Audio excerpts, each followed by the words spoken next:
பார்த்தீங்களா துபாய் ஸ்டேடியத்தில் யாருமே அந்த வார்த்தைகள் தலை அல்டிமேட் ஸ்டார் இப்படிலாம் கடவுளே அஜித் இப்படிலாம் பயன்படுத்தலை. எல்லாம் AK AK AK Ajithkumar Ajithkumar Ajithkumar.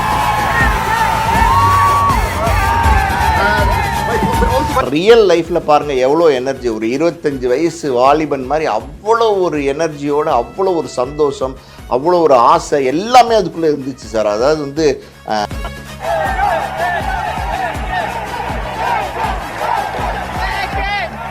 அவருடைய முதுகு தண்டில் பார்த்தீங்கன்னா பல தடவை ஆப்ரேஷன் பண்ணியிருக்கு.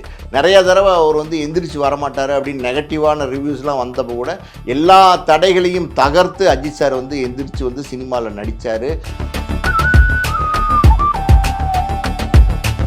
அமராவதி படமெல்லாம் எடுக்கும்போது அஜித் சார் பைக்கில் தான் வருவார். அதெல்லாம் வந்து சூப்பரான ஒரு விஷயம். அதாவது ஒரு ஹீரோ ஆனதுக்கப்புறம் அவர் பைக்கில் ஜாலியாக வர்றது போகிறது இந்த மாதிரி தான் இருந்தார். விடாமுயற்சியும் குட் பேட் அக்லி 2 படமும் முடிஞ்சிருச்சு. 2 படத்தையும் முடிச்சு கொடுத்துட்டாரு. இப்போ வந்து ப்ரொடியூசர்ஸும் எந்த பிரச்சனையும் கிடையாது, சேஃப் ஆகிட்டாங்க. I have 2 releases coming up. So I managed to furnish 2 projects. கிட்டத்தட்ட அஜித் சார் சினிமா நடிக்கலைன்னு இன்னும் சொல்லலை. ஆனால் கிட்டத்தட்ட அவருடைய பிஹேவியர்லாம் பார்த்தா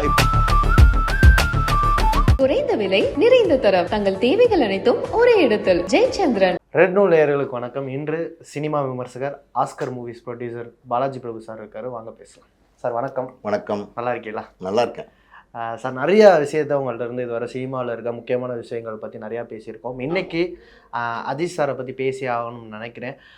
நேற்று அவர் ஒரு புது முகமாக பார்த்த மாதிரி இருந்துச்சு. ஏன்னா லைக் அஜித் சார் ரொம்ப நாள் நம்ம இப்படி பார்க்காம இருந்தோம். ஏன்னா அந்த ஒரு சிரிச்ச முகம், அவர் துள்ளி குதிச்சார் அந்த ஜெயிச்சப்ப. எப்படி இருந்துச்சு அந்த மூமெண்ட் உங்களுக்கு? அஜித் சார் வந்து ஒரு 20-25 வயசு பையன் மாதிரி மாறிட்டார் நேற்றுக்கு. ஆக்சுவலி அவ்வளோ ஒரு சந்தோஷம் அவரோட முகத்தில். அப்படி ஒரு எப்படி சொல்ல துள்ளி குதிச்சார் அப்படிங்கிறது கரெக்டான வார்த்தை. அவ்வளோ ஆசையோடு அந்த 3வது இடம் அவருக்கு கிடச்சிருச்சு. பெரிய வெற்றி. அதாவது வந்து அந்த சந்தோஷத்தை வந்து அவரால் வந்து எக்ஸ்ப்ரெஸ் பண்ணவே முடியல. அப்படி ஒரு சந்தோஷத்தோடு வந்து நம்மளுடைய இந்திய தேசிய கொடியை கையில் ஆட்டிக்கிட்டு அவர் வந்து எல்லா பக்கமும் ஓடி வந்தார் பாருங்க அந்த ஸ்டேடியத்தில். சூப்பராக இருந்துச்சு. அந்த இதை பார்த்து எல்லா இந்தியர்கள் மனசுலையும் ஆஹா சூப்பர் சூப்பர் அப்படின்ற மாதிரி ஒரு அது எண்ணங்கள் வந்து தோணுச்சு. அது காரணம் யாராக இருந்தாலும் அஜித் சாருடைய ரசிகர் இல்லாதவங்களுக்கும் அஜித் சாரை வந்து பிடிச்சிச்சு நேற்றுக்கு ரொம்ப. காரணம் என்னென்னா அந்த ஒரு ஸ்டேடியமே வந்து ஏகே ஏகே ஏகே ஏகேன்னு கொண்டாட ஆரம்பிச்சிட்டாங்க. அஜித் சார் வந்து அதுக்கேற்ற மாதிரி ஓடி வந்து அவருடைய ஒய்ஃப் ஷாலினியை வந்து கட்டி பிடிச்சி ஹக் பண்ணார். அப்புறம் டாக்டர் ஹக் பண்ணார். பையன் பக்கத்தில் இருந்தான். இதெல்லாம் பார்க்கும்போது இப்படி ஒரு எனர்ஜி. அவருக்கு 53 வயசு ஆயிடுச்சு. நம்ம சினிமாவில் கூட இப்படி ஒரு எனர்ஜி நம்ம அஜித் சாரை பார்த்துருக்க மாட்டோம். ஆனால் ரியல் லைஃப்பில் பாருங்கள் எவ்வளோ எனர்ஜி. ஒரு 25 வயசு வாலிபன் மாதிரி அவ்வளோ ஒரு எனர்ஜியோட அவ்வளோ ஒரு சந்தோஷம் அவ்வளோ ஒரு ஆசை எல்லாமே அதுக்குள்ளே இருந்துச்சு சார். அதாவது வந்து வெளிப்படையாக தன்னுடைய சந்தோஷத்தை வந்து அஜித் சார் வந்து நேற்றுக்கு வெளிப்படுத்தினார். இந்த மாதிரி ஒரு சந்தோஷத்தை இது வரைக்கும் அஜித் சார் வெளிப்படுத்தலை. ரொம்ப வருஷங்கள் ஆச்சுன்னு கூட சொல்லலாம். இல்லை இன்னும் ஒரு மேலே ஒரு படி சொல்லணும்னா இந்த மாதிரி ஒரு சந்தோஷமான இவ்வளோ ஒரு ஹாப்பி மூமெண்ட்டில் வந்து அஜித் சாரோட ரசிகர்கள் வந்து அஜித் சாரை பார்த்துருக்கவே மாட்டாங்க. அப்படி ஒரு சூப்பரான ஒரு சிச்சுவேஷனாக நேற்றுக்கு இருந்துச்சு. அது மட்டும் இல்லை, இந்திய நாட்டுக்கே ஒரு பெருமை தேடி தந்த ஒரு விஷயமாக அது மாறிச்சு. அந்த மூமெண்ட் இருக்குது பார்த்தீங்களா, வெரி சியர்ஃபுல் மூமெண்ட்டு. அதை வார்த்தைகளால் சொல்ல முடியாது. அந்த வீடியோ பார்த்த எல்லாருமே அதுக்கு வந்து லைக் பண்ணாங்க. புரியுது. த ப்ரைட் ஆஃப் இந்தியானே சொல்லலாம். ஏன்னா ஒரு கார் ரேசிங்ல, கிரிக்கெட்ல, ஃபுட்பால்ல இந்தியாவில இருந்து ஒரு சுனில் சேத்ரி, விராட் கோலி மாதிரி ஒருத்தவர் இருக்கும்போது கார் ரேசிங்க்கு ஒருத்தவர் வந்து இப்படி ஒரு அடி எடுத்து வைக்கிறார். அதுவும் நம்ம தமிழ்நாட்டில் ஒரு சினிமாவில் உச்சத்தில் இருக்கும் நடிகர்னே சொல்லலாம். சார் எனக்கு ஒரு கேள்வி இருந்துச்சு. 53 வயசு ஆயிடுச்சு, நியர்பை 52-53 வயசு ஆகிட்டு இருக்கும்போது அவரோட இந்த நேரத்தில் ஒரு 50 வயசுக்கு மேலே எல்லாரும் அந்த ரிட்டையர்ட் ஆகிட்டு போய் உட்காந்துடலான்ற நேரத்தில் இல்லை எனக்கு பேஷனும் முக்கியம் அப்படின்ட்டு வெயிட் எல்லாம் குறைச்சி கார் ஆக்சிடென்ட் ஆகுது. அடுத்த நாள் மேட்ச் திருப்பி ப்ராக்டிக்ஸுக்கு வராரு. என்ன சார் டெடிகேஷன் அவருக்கு? டெடிகேஷன்னு சொல்கிறதோட சார் இது வந்து பேஷன். அதாவது வந்து அவருடைய லவ் டுவர்ட்ஸ் பேஷன். எந்த அளவுக்கு பேஷன், அதாவது வந்து கார் ரேஸு, பைக் ரேஸு இதெல்லாம் வந்து பார்த்திங்கன்னா அவரோட பேஷன். அவர் வந்து சினிமாவில் நடிக்கணும், பெரிய ஹீரோ வரணும் அப்படிங்கிறதெல்லாம் அதுவும் ஒரு ஆசை தான் அவருக்கு. ஆனால் அதை வந்து அவர் சாதிச்சிட்டார். இன்றைக்கி வந்து ஒரு சூப்பர் ஸ்டார் தமிழ் சினிமாவில் அப்படின்னா அஜித்தும் ஒருத்தர். அப்படிப்பட்ட ஒரு ஹீரோவாக வந்துட்டார். தலை இது அல்டிமேட் ஸ்டாரு, கடவுளே அஜித், இப்படி எல்லாம் ஆடியன்ஸ் வந்து கொண்டாட ஆரம்பிச்சிட்டாங்க அஜித் சார். அதெல்லாம் அவர் விரும்புறதில்ல, இருந்தாலும் அவரை கொண்டாட ஆரம்பிச்சிட்டாங்க. நேற்றுக்கு பாருங்கள், அதாவது என்னை கடவுளே அஜித்லாம் கூப்பிடாதீங்கன்னு ஒரு அறிக்கை கூட சமீபத்தில் கொடுத்துருந்தாரு. நேற்றுக்கு ஸ்டேடியம் பார்த்தீங்களா, துபாய் ஸ்டேடியத்தில் யாருமே அந்த வார்த்தைகள் தலை, அல்டிமேட் ஸ்டார் இப்படிலாம் கடவுளே அஜித் இப்படிலாம் பயன்படுத்தலை. எல்லாம் AK AK AK Ajithkumar Ajithkumar Ajithkumar கொண்டாடினாங்க பார்த்தீங்களா. அப்போ அவர் சொன்ன வார்த்தையை வந்து ரசிகர்கள் ஏற்றுக்கிட்டாங்க. நம்ம தலை சொல்கிறத நம்ம கேட்போம் அப்படின்னு நினைச்சிட்டாங்க அப்படின்னு நான் நினைக்கிறேன். அதுவும் இல்லாமல் சார், ஒரு விஷயம் ஒன்று தெரிஞ்சுக்குங்க. ஒரு மனுஷனுக்கு ஆள் மனசில், உள் மனசில் வந்து ஒரு பேஷன் ஒன்று ஆரம்பத்தில் சின்ன வயசில் ஒரு 16-17 வயசில் ஒரு ஆசையும் ஒரு பேஷனும் ஏற்படுது பார்த்தீங்களா, அது வந்து கடைசி வரைக்கும் இருக்கும். அஜித் சார் வந்து எப்படின்னா, பைக்கெல்லாம் மெக்கானிக்கெல்லாம் ரிப்பேர் பண்ண தெரிஞ்சவர். அந்த காலத்தில் அவரோட பைக்கெல்லாம் அவரே தான் ஓன் செல்ஃப் ரிப்பேர் பண்ணி பேஷனாக அதை ஓட்டிகிட்டு திரிவார். அமராவதி படமெல்லாம் எடுக்கும்போது அஜித் சார் பைக்கில் தான் வருவார். அதெல்லாம் வந்து சூப்பரான ஒரு விஷயம். அதாவது ஒரு ஹீரோ ஆனதுக்கப்புறம் அவர் பைக்கில் ஜாலியாக வர்றது போகிறது இந்த மாதிரி தான் இருந்தார். சினிமா ப்ரொஃபஷனுக்குள்ளே வந்ததுக்கப்புறம் அந்த கார் ரேஸ், இந்த பைக் ரேஸ்லாம் நிறைய போய் அதுக்கப்புறம் நிறைய வந்து அஜித் சார் வந்து காயங்கள் பட்டார். அதாவது வந்து அடிபட்டார், நிறைய ஆக்சிடென்ட்ஸை சந்தித்தார். அதனால் வந்து அவருடைய முதுகு தண்டில் பார்த்திங்கன்னா பல தடவை ஆப்ரேஷன் பண்ணியிருக்கு. நிறையா தடவை அவர் வந்து எந்திரிச்சு வரமாட்டார் அப்படின்னு நெகட்டிவான ரிவ்யூஸ்லாம் வந்தப்போ கூட எல்லா தடைகளையும் தகர்த்து அஜித் சார் வந்து எந்திரிச்சு வந்து சினிமாவில் நடித்தார். பெரிய உயரத்தையும் பெரிய சூப்பர் ஸ்டாருங்கிற இடத்தையும் அவர் அடைஞ்சார். இன்றைக்கி கிட்டத்தட்ட 150-200 கோடி வாங்குகிற ஒரு நடிகராக இன்றைக்கி சினிமாவில் இருக்கார். அப்போ கூட அஜித் சாரோடைய பேஷன் ஒன்று இருக்குது பார்த்தீங்களா, அவர் விட்டு கொடுக்கவே இல்லை. இப்போ எதாக இருந்தாலும் டிவோட்டடாக செய்யக்கூடிய ஒரு ஆள். இப்போ ஒரு யூனிட் இருக்காங்கன்னு வச்சுங்க, தன் கையால் பிரியாணி சமைச்சு செஞ்சு கொடுக்கணும் அந்த யூனிட்கே எத்தனை பேருக்கு, 150-200 பேருக்கு அப்படின்னு சொல்லி இறங்கி ஒரு நாள் செய்ய ஆரம்பித்தார்னா ஃபுல்லாக அதில் கான்சென்ட்ரேட் பண்ணுவார். அதாவது சமையல்லே கான்சென்ட்ரேட் பண்ணார். எல்லாமே அவரே செய்வார். உப்பு இவ்வளோ போடணும், உரப்பு இவ்வளோ போடணும், எல்லாம் பண்ணி அதை வந்து அந்த சர்வ் பண்ணுவார். அந்த பிரியாணி டோட்டல் யூனிட் சர்வ் பண்ணி அவரும் அவங்களோட உட்காந்து சாப்பிட்டு என்ஜாய் பண்ணுவார். அந்த மாதிரி ஏதாவது ஒரு விஷயத்தை எடுத்துக்கிட்டால் அதில் டிவோட்டடாக, அதாவது வந்து டு த கோர் டிவோட்டடாக அதில் செய்வார். இப்போ பைக் ரேஸ் போனார்னு வச்சுங்க, பைக் ரேஸே போயிட்டுருப்பார், அதை ப்ராக்டிஸ் பண்ணுவார், அந்த மாதிரி பண்ணுவார், அதிலே கான்சென்ட்ரேட் பண்ணுவார். அந்த நேரத்தில் வந்து மற்ற கான்சென்ட்ரேஷன் இருக்காது. இப்போ வந்து அவர் பாருங்கள், அதாவது விடாமுயற்சியும் குட் பேட் அக்லி 2 படமும் முடிஞ்சிருச்சு. 2 படத்தையும் முடிச்சு கொடுத்துட்டாரு. இப்போ வந்து ப்ரொடியூசர்ஸும் எந்த பிரச்சனையும் கிடையாது, சேஃப் ஆகிட்டாங்க. இப்போ வந்து நம்ம போகலாம் கார் ரேஸ்க்கு அப்படின்னு சொல்லிட்டு ஒரு டிசிஷன் எடுத்து அவர் கிளம்பிட்டார் துபாய் பக்கம். இப்போ வந்து 3ஆவது இடத்தையும் அடைஞ்சிட்டாரு. அதெல்லாம் வந்து எப்படி சார், எப்படி சொல்கிறதுனே தெரில. அப்படி ஒரு அதாவது ஹீரோஸ் வந்து இப்போ வந்து சார் பணத்தை நோக்கி ஓடுறாங்க சார். இப்போ தமிழ் திரை உலகத்தில் இருக்கிறவங்கள மட்டுமே நம்ம பேசுவோம். எல்லா ஹீரோஸுமே என்ன நினைக்கிறாங்கன்னா பணத்தை நோக்கி ஓடுறாங்க, அவங்களோட பேஷனை இழந்துடுறாங்க. நிறைய பேருக்கு உள்ளுக்குள்ள ஒரு பேஷன் இருக்கும் பார்த்தீங்க, எல்லாருக்குமே இருக்கும். பேஷனுங்கிறது உங்களுக்கு இருக்கும், எனக்கு இருக்கும், எல்லாருக்குமே இருக்கும். அதை ஒரு ஸ்டேஜுக்கு மேலே ஹீரோவாக வந்ததுக்கப்புறம், அதுவும் சூப்பர் ஸ்டாராக வந்ததுக்கப்புறம், பெரிய அல்டிமேட் ஸ்டாராக வந்ததுக்கப்புறம், தளபதி தலை அப்படிலாம் வந்ததுக்கப்புறம் இவ்வளோ பெரிய ஸ்டார், அதாவது வந்து நான் சொல்கிறது வந்து ரஜினி, கமல், விஜய், அஜித், இப்படி ஒரு 4 கேட்டகரி இருக்காங்கன்னா அதில் 4 பேரில் இவங்க இருக்காங்கன்ற ஒரு லிஸ்ட்டில் இருக்கிற ஒரு ஆர்டிஸ்ட்டு இன்றைக்கி சினிமாவை மீறி அதுக்கப்புறம் தன்னுடைய பேஷனை நேசித்து இன்றைக்கி இவ்வளோ தூரம் போகிறார். அதில் ஏகப்பட்ட ஆபத்துகள் இருக்குது சார், சாதாரணமான விஷயம் கிடையாது. சமீபத்தில் கூட ஒரு இப்போ இதே பயிற்சியின் போது ஒரு ஆக்சிடெண்ட் ஆச்சு. ஆனால் பாருங்கள், அவர் எதை பற்றியும் கவலைப்படல, அசால்ட்டாக இறங்கி வந்தார். காரணம் என்னென்னா அவருடைய தன்னம்பிக்கை. அதாவது ஒரு விஷயம் சொல்லுவாங்க, விடாமுயற்சின்னு சொல்லி இந்த படத்துக்கு பேர் வச்சுருக்காங்கல்ல, இவருடைய விடாமுயற்சிங்கிறது வந்து அவர் பேஷனை வந்து தொடர்ந்து பண்ணிக்கிட்டே இருக்காரு. அந்த விடாமுயற்சியை நம்ம பாராட்டணும். அதே மாதிரி வந்து அவர் எல்லாத்தையும் பேலன்ஸ் பண்ணார். ப்ரொஃபஷனையும் பேலன்ஸ் பண்ணார், பேஷனையும் பேலன்ஸ் பண்ணார், ஃபேமிலியும் பேலன்ஸ் பண்ணார். அந்த மாதிரி அதாவது வந்து ஒரு இயல்பு, ஒரு சாதாரண மனிதனாக அவர் வந்து ஒரு ஹீரோவாக அவர் நினைக்கல, ஒரு சாதாரண மனிதனாக நினைக்கிறார். அதனால தான் இப்படி அவரால் வந்து இறங்கி வேலை செய்ய முடியுது, துணிஞ்சு செய்ய முடியுது.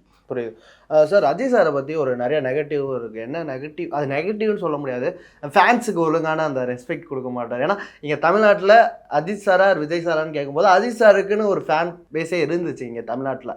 ஆனால் அதுக்கு போக போக ஒரு மாதிரி குறைஞ்சிக்கிட்டே வந்துச்சு. ஏன்னா அவர் நிறையா தனிமையை விரும்பினார், நிறையா ஃபேன்ஸ் கூட இது பண்ண ஆடியோ லான்ச்சுன்ற ஃபங்க்ஷனே அவர் வச்சுக்க மாட்டார். ஸோ ஃபேன்ஸுக்கு ஒரு ரெஸ்பெக்ட் இல்லை, கொடுக்காத மாதிரி ஒரு பிம்பம் உருவாக்கப்பட்டுச்சு. நிறையா ஃபேன்ஸ் வந்து மாறினாங்க, வேற ஒரு ஃபேன்ஸ் அப்படின்ற ஒரு செய்தியும் வந்துக்கிட்டு இருந்துச்சுல. ஆனால் நேற்று ஒரு வார்த்தை சொல்ல வந்தேன், நான் அவளை அன்கண்டிஷனலி நான் அவளை லவ் பண்ணுறேன் அப்படின்னு சொல்லியிருந்தார். ஒரு வீடியோ விட்டுருந்தார் ஃபேன்ஸுக்காகவே, ஒரு வீடியோ, சண்டை போடாதீங்க, குடும்பத்தை பாருங்கள், வாழ்க்கையை அப்படின்னு ஒரு ஒரு 3 மினிட்ஸ் இருந்தாலும் அது ஒரு பெரிய அட்வைஸாக இருந்துச்சு மக்களுக்கு, அவரோட ஃபேன்ஸுக்கு இருந்துச்சுல.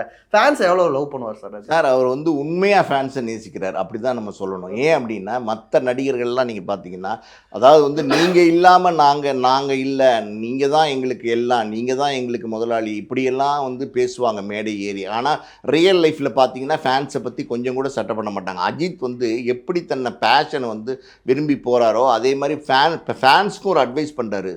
நேற்றுக்கு நீங்கள் சொன்னீங்களே இந்த 3 நிமிஷம் பேசியிருந்தா கூட அதில் என்ன சொல்கிறாரு, என்னுடைய படத்தை பாருங்கள், சந்தோஷமாக என்ஜாய் பண்ணுங்கள், விசில் அடிங்க, கைதட்டுங்க, எல்லாம் சந்தோஷமாக என்ஜாய் பண்ணுங்கள், அது வேணான்னு நான் சொல்லலாம். ஆனால் என்னை அதுக்கு மேலே அடுத்த ஸ்டேஜுக்கு கொண்டு போகாதீங்க. நான் வந்து ஒரு சினிமா ஹீரோ, அதுக்கான நான் வந்து சம்பளம் நல்ல சம்பளம் வாங்குகிறேன், நான் நல்ல வெல் செட்டில்டாக இருக்கேன், என்ன அதுக்கு மேலே நீங்கள் கொண்டாடாதீங்க. உங்களோட அம்மாவை பாருங்கள், அப்பாவை பாருங்கள், அக்காவை பாருங்கள், தங்கச்சியை பாருங்கள், அண்ணன் தம்பிங்களோட வாழுங்க, ஃப்ரெண்ட்ஸோட வாழுங்க, பொண்டாட்டி பாருங்கள், குழந்தைகளை பாருங்கள், அவங்களோட எஜுகேஷனை பாருங்கள், இப்படி எல்லாமே உங்களோட ஃபேமிலியை நீங்கள் பாருங்கள்.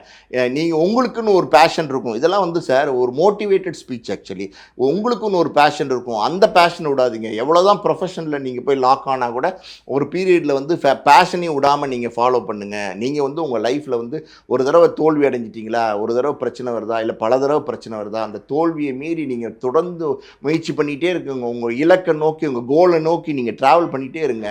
கண்டிப்பாக உங்களுக்கு ஒரு சக்ஸஸான ஒரு சூழ்நிலை, சக்ஸஸான ஒரு டைம் வந்து வரும். நீங்கள் நிச்சயமாக வின் பண்ணுவீங்க. அப்படி நீங்கள் ட்ராவல் பண்ணி உங்களையெல்லாம் நீங்கள் சந்தோஷமாக வச்சுக்கோங்க அப்படின்னு சொல்கிறாரு.